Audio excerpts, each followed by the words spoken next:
சோனா குருவியும் ரீட்டாக்கிலையும் தோழிகளா இருக்கிறது அந்த காட்டுல உள்ள எல்லா பறவைகளுக்குமே தெரியும். எங்க போனாலும் 2 பேரும் ஒன்னாவே போவாங்க, ஒன்னாவே வருவாங்க. இப்ப கூட அவங்க 2 பேரும் மார்க்கெட்டுக்கு போய் வீட்டுக்கு தேவையான பொருட்களை வாங்கிட்டு தான் வந்துகிட்டு இருக்காங்க. ஒரு நாள் காலையிலே ரீட்டா கிளி சோனா குருவியோட வீட்டுக்கு வந்தது. சோனா, இன்னைக்கு நாம கொய்யா மரங்கள் இருக்கிற பகுதிக்கு போவோம். அந்த மரங்கள்ல உள்ள காய்கள் எல்லாம் நல்லா பழுத்துருச்சுன்னு கேள்விப்பட்டேன். ரீட்டா, நாம அப்படியே பறந்து டாக்டர் வீடு வரைக்கும் போயிட்டு இருமலுக்கான மருந்தை வாங்கிட்டு வரணும். பியூட்டி 2 நாளா இருமிக்கிட்டே இருக்கா. இப்படி பேசிக்கிட்ட சோனா குருவியும் ரீட்டா கிளியும் கொய்யா மரங்கள் இருக்கிற பகுதியை நோக்கி பறந்து போனாங்க. சோனா குருவியும் ரீட்டா கிளியும் இப்படி சேர்ந்து பறந்து போறத ஒரு மரத்துல உட்கார்ந்து இருந்த காலுக்காகவும் ஒரிக்காகவும் பார்த்தாங்க. கோரி, எனக்கு நினைவு தெரிஞ்ச வயசுல இருந்து சோனா குருவியும் ரீட்டாக்களையும் ரொம்ப ஒத்துமையா இருக்காங்க. இவங்கள மாதிரி ஒத்துமையா இருக்கிற மத்த பறவைகளை நான் இது வரைக்கும் பார்த்ததே இல்ல. காலேஜி, இவங்களுக்குள்ள என்ன பெரிய ஒத்துமைய கண்டுட்டீங்க? இந்த கோரி நினைச்சா கிழக்குல உதிக்கிற சூரியனை மேற்குல உதிக்க வைப்பா. எனக்கு என்னவோ இவங்க 2 பேரையும் பிரிச்சு பார்க்கணும்னு ஆசையா இருக்கு. கோரி, உன்னோட ஆசை நியாயமான ஆசைதான். எனக்கு கூட அவங்க 2 பேரும் பேசாம இருக்கிறத பார்க்கணும்னு ஆசையா இருக்கு. கவலைப்படாதீங்க காலேஜி, இதுக்கான வேலையை நாளைக்கே ஆரம்பிப்போம். நாம நினைச்சா முடியாதது எதுவுமே இல்ல. மறுநாள் பொழுது விடிஞ்சிச்சு. மறுநாள் காலையில காலுக்காக ரீட்டா கிளி வீட்டுக்கு போச்சு. அந்த சமயத்துல ரீட்டா கிளியோட கணவர் ராகி கிளி வெளியிலேயே உட்கார்ந்துருந்தது. என்ன காலு, உன்னை பார்த்து ரொம்ப நாள் ஆகுது. இந்த பக்கம் வர்றதே இல்ல போல இருக்கு. அதெல்லாம் இருக்கட்டும் ராக்கி, நான் உங்ககிட்ட ஒரு முக்கியமான விஷயம் சொல்லதான் வந்தேன்.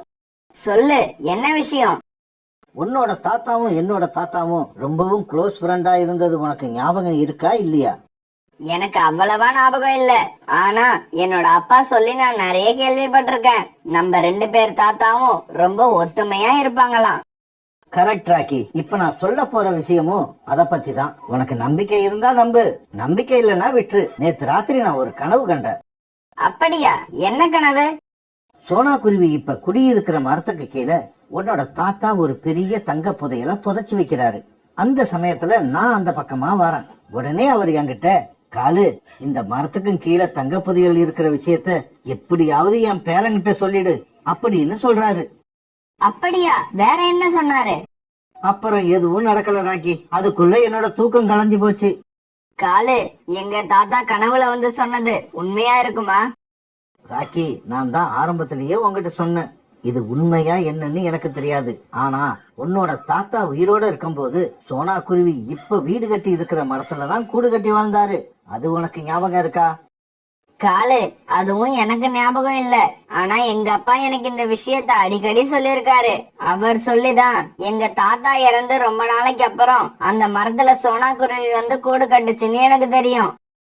சரி ராக்கி, நான் கிளம்புறேன். கனவு கண்டு கண் விழிச்சதுல இருந்து இந்த விஷயத்த உங்ககிட்ட சொல்லணும்னு நினைச்சேன். சொல்லிட்டேன். இதுக்கப்புறம் என்ன செய்யணும்னு நீதான் முடிவு பண்ணணும். இப்படி சொன்ன காலுக்காகவும் அங்கிருந்து பறந்து போயிடுச்சு. பிறகு வீட்டுக்குள்ள போன ராக்கி கிளி காலுக்காக சொன்னது எல்லாத்தையும் தன்னோட மனைவி ரீட்டா கிளி கிட்ட சொல்லுச்சு. என்னங்க, நீங்க சொல்றதெல்லாம் உண்மையா? ஒருவேளை காலுக்காக சொன்ன மாதிரியே அந்த மரத்துக்கடியில புதையல் இருந்துச்சுன்னா நம்மளோட வாழ்க்கையே தலைகீழா மாறிடும். இந்த காட்டுலயே நாம தான் பெரிய பணக்கார பறவைகளா இருப்போம். பறவைகள் எல்லாம் நம்ம கிட்ட பேசுறதையே பெருமையா நினைப்பாங்க. ரீட்டா, நீ சொல்றதெல்லாம் சரிதான். இருந்தாலும் நாம அந்த புதையலை எடுக்கணும்னா அந்த மரத்து மேல வீடு கட்டி இருக்க சோனா குருவி அதுக்கு ஒத்துக்கணும்.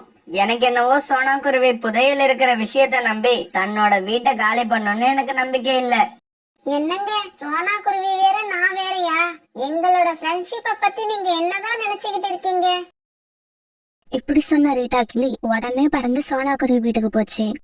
சோனா, நீ என்னோட உண்மையான தோழி தானே? என்ன ரீட்டா, உனக்கு திடீர்னு எப்படி இந்த சந்தேகம் வந்தது?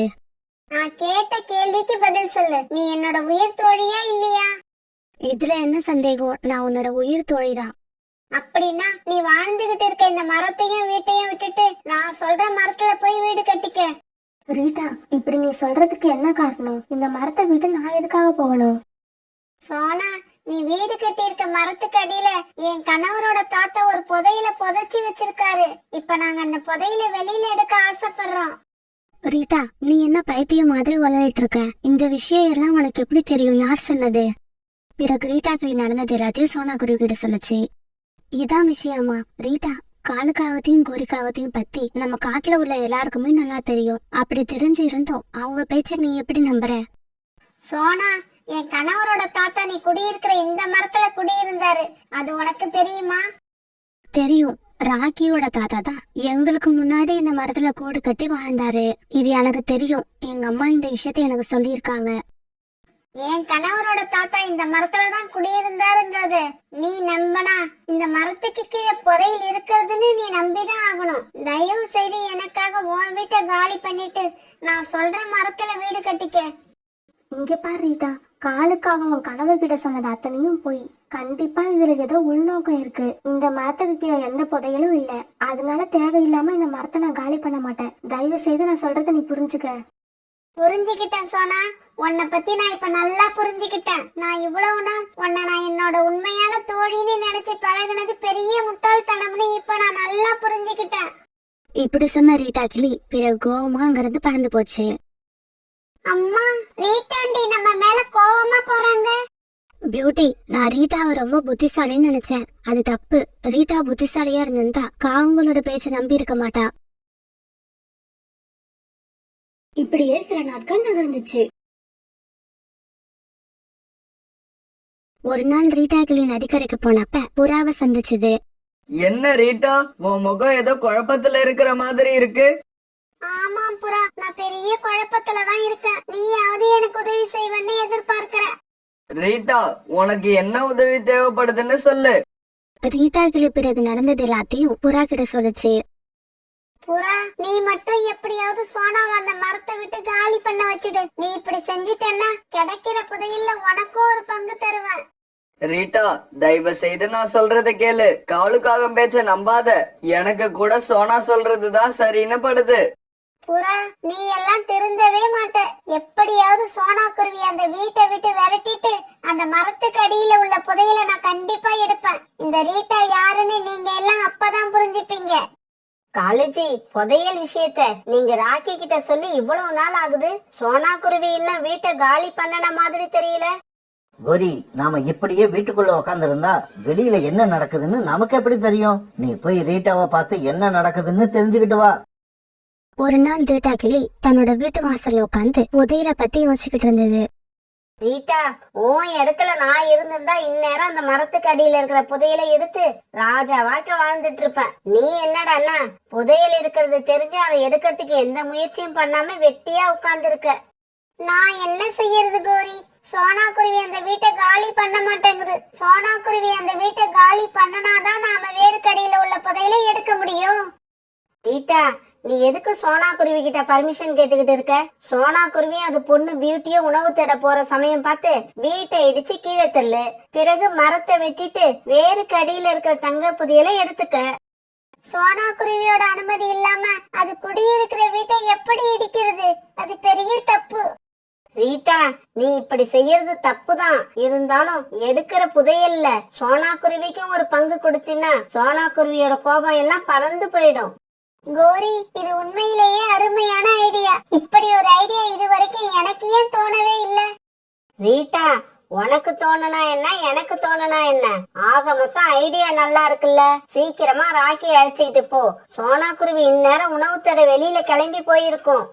பிறகு ரீட்டா கிளியும் ராக்கி கிளியும் ஆளுக்கு ஒரு கோடாரி எடுத்துக்கிட்டு சோனா குருவி வீட்டை நோக்கி பறந்து போனாங்க. இப்படி போனவங்க முதல்ல சோனா குருவியோட வீட்டை இடிச்சு தள்ளினாங்க. பிறகு அந்த மரத்தையும் வெட்டி கீழே சாச்சாங்க. ரீட்டா நினைச்சபடி எல்லாமே நடந்து முடிஞ்சது. ஆனா ஒண்ணு மட்டும்தான் நடக்கல. அதாவது அந்த மரத்தோட வேர்க்கடியில எந்த புதையலும் இல்ல. இந்த சமயத்துல காலுக்காகவும் கோரிக்காகவும் அங்க பறந்து வந்தாங்க. என்ன ராக்கி, எதுக்காக சோனா குருவி வீட்டையெல்லாம் இடிச்சு கீழே தள்ளி இருக்கீங்க? காலு, நீ தானே சொன்ன இந்த மரத்துக்கடியில புதையல் இருக்குன்னு. இப்ப வந்து எதுவுமே தெரியாத மாதிரி கேக்குற. ராக்கி, உன்னை நினைச்சா எனக்கு சிரிப்பு தான் வருது. உங்க தாத்தா சோனா குருவி குடியிருக்கிற மரத்துக்கு கீழே புதையலை புதைச்சு வைக்கிறாப்புல நான் கனவு காணவே இல்லை. நான் சொன்னது ஒரு பொய். உன் மனைவி ரீட்டாவும் சோனா குருவியும் இணைபிரியா தோழிகளா இருக்கிறத பொறுக்காம நானும் கோரிக்காகவும் இப்படி ஒரு நாடகம் போட்டோம். அதுல நீயும் ரீட்டாவும் வசமா மாட்டிக்கிட்டீங்க. காலேஜி, சோனா குருவி கிட்ட பர்மிஷன் வாங்காம ரீட்டாக்கிலையும் ராக்கிக்கிலையும் அதோட வீட்டை இடிச்சிட்டாங்க, அந்த மரத்தையும் வெட்டிட்டாங்க. இப்ப உணவு தேட போன சோனா குருவி திரும்பி வந்து இதையெல்லாம் பார்த்தா அதுக்கு எவ்வளவு பெரிய அதிர்ச்சியா இருக்கும். இதுக்கப்புறம் ரீட்டாவும் சோனாவும் இந்த ஜென்மத்துல தோழிகளா இருக்கிறதுக்கு சான்ஸே இல்ல. இப்படி சொன்ன காலுக்காகவும் குருக்காகவும் அங்க இருந்து பறந்து போயிட்டாங்க. உணவு தேட போன சோனா குருவியும் பியூட்டியும் திரும்பி வந்தாங்க. இப்படி திரும்பி வந்தவங்க தான் வீடும் வீடு இருந்த மரமும் கீழே கிடக்கிறத பார்த்துட்டு கண்ணீர் விட்டு அழுதாங்க. ரீட்டா, இந்த மரத்துக்கடியில எந்த புதையிலும் இருக்காது, காகங்களோட பேச்ச நம்பாதன்னு உன்கிட்ட எப்படியெல்லாம் எடுத்து சொன்னேன். ஆனா நீ என்னை நம்பாம அந்த காகங்களை நம்பி நான் வாழ்ந்த வீட்டையும் குடியிருந்த மரத்தையும் இப்படி வெட்டி கீழே தள்ளி என்னையும் என் பொண்ணையும் அனாதையா நிக்க வச்சுட்ட. சோனா, என்ன மன்னிச்சிடு. புதையல் கிடைக்குங்கிற பேராசையில இப்படி எல்லாம் பண்ணிட்டேன். காகங்களோட பேச்ச நான் நம்பி இருக்க கூடாது, அவங்க என்ன பழி வாங்கிட்டாங்க. அம்மா, இப்படி நம்பிக்கை துரோகம் பண்றவங்க மத்தியில நாம வாழவே கூடாது. வாங்கம்மா, நம்ம வேற எங்கேயாவது போயிடுவோம். ஆமா பியூட்டி, நானும் அதான் முடிவு பண்ணியிருக்கேன். இந்த காடே நமக்கு வேண்டாம், நம்ம பக்கத்து காட்டுக்கு போய் கூடு கட்டி நிம்மதியா வாழலாம். இப்படி சொன்ன சோனா குருவி பியூட்டி அழைச்சுக்கிட்டு அங்கிருந்து பறந்து போயிடுச்சு. ஆனா ரீட்டா குள்ளியோட மனசு மட்டும் உறுத்திக்கிட்டே இருந்தது. நான் தப்பு செஞ்சிட்டேன் புறா, பெரிய தப்பு பண்ணிட்டேன். ஒரு நல்ல தோழியை இழந்துட்டேன். காகங்கள் எங்களை பிரிக்கிறதுக்கு தான் இப்படி ஒரு சூழ்ச்சி பண்றாங்கன்னு எனக்கு அப்ப தெரியாம போயிடுச்சு. இங்க பாரு ரீட்டா, நடந்ததை நினைச்சு புலம்பாத, நடக்க வேண்டியத பாரு. புறா, சோனா குருவியை மறுபடியும் இங்க அழைச்சிக்கிட்டு வரணும். நீயும் என் கூட வா, நாம 2 பேரும் போய் கூப்பிட்டு பாப்போம். ரீட்டா, நான் சொல்றதை கேளு. சோனா குருவியோட வீட்டை நீதான் இடிச்சிருக்க. அதனால ஒரு நல்ல மரமா பார்த்து சோனா குருவிக்காக நீ முதல்ல ஒரு வீட்டை கட்டு. அப்படி நான் வீட்டை கட்டுனா சோனா குருவி நம்ம காட்டுக்கு வந்துருமா? முதல்ல நீ வீட்டை கட்டு. சோனா குருவி வருதா இல்லையான்னு அப்புறம் பார்க்கலாம். பிறகு ராக்கி கிளியும் ரீட்டா கிளியும் சேர்ந்து காட்டுக்குள்ள இருந்த சிறிய மரக்கட்டைகளை கொண்டு வந்து ஒரு அழகான வீட்டை கட்டி முடிச்சாங்க. பிறகு புறாவும் ரீட்டா கிளியும் சோனா குருவியை பார்க்க பக்கத்து காட்டுக்கு போனாங்க. சோனா, என்ன மன்னிச்சிடு சோனா, நான் செஞ்சது தப்புதான். அந்த தப்புக்கு தண்டனையா உனக்கு ஒரு புது வீடு கட்டி வச்சுட்டேன். தயவு செய்து நீயும் பியூட்டியும் அந்த வீட்டுக்கு வந்துருங்க. இல்ல ரீட்டா, நான் வரல. இந்த காட்டுல ஒரு சின்ன கூட்டுல வாழ்ந்தா கூட நிம்மதியா வாழறேன், அதை நான் கெடுத்துக்க விரும்பல. சோனா, நீ மட்டும் இப்ப என்ன மன்னிக்கலன்னா வாழ்க்கை பூரா நான் செஞ்ச தப்பு என் மனச உறுத்திக்கிட்டே இருக்கும். என்னால நிம்மதியா சாக கூட முடியாது. சோனா, இதுக்கு மேல நீ பிடிவாதம் பிடிக்கிறது தப்பு. ரீட்டா தான் செஞ்ச தப்பா உணர்ந்து எப்ப மன்னிப்பு கேக்குதோ அந்த மன்னிப்பை நீ ஏத்துக்கிட்டு தான் ஆகணும். ஏன்னா மன்னிக்கிற பழக்கத்தை எங்களுக்கு எல்லாம் கத்து கொடுத்ததே நீதான். பிறகு ரீட்டா கிளியும் புறாவும் ரொம்பவும் வற்புறுத்த வேற வழியில் அதை சோனா குருவியும் அதை ஒத்துக்குச்சு. பிறகு தான் பொண்ணு பியூட்டியோட தன்னோட காட்டுக்கே திரும்பவும் வந்தது. சோனா, நடந்தது எல்லாத்தையும் மறந்துரு. இந்த வீடு ரீட்டா கிளி உனக்காக கட்டி வச்ச வீடு. ரீட்டா கிளிய நீ மன்னிச்சு மறுபடியும் தோழியா ஏத்துக்கணும், அதுதான் என்னோட ஆசை. சோனா குருவி ரீட்டா கிளி கட்டி வச்ச வீட்டுல வாழ ஆரம்பிச்சது. பிறகு ரீட்டா கிளியும் சோனா குருவியும் பழையபடி தோழியா அந்த காட்டையே சுத்தி வர ஆரம்பிச்சாங்க. நண்பர்களே, என்ன மாதிரி நிறைய பேர் நாட்டுல உங்களை சுத்தி இருப்பாங்க. அவங்க பேச்சையெல்லாம் நம்பி உங்க மேல உண்மையான அன்பு வச்சிருக்கவங்கள எப்பவுமே சந்தேகப்பட்டுறாதீங்க.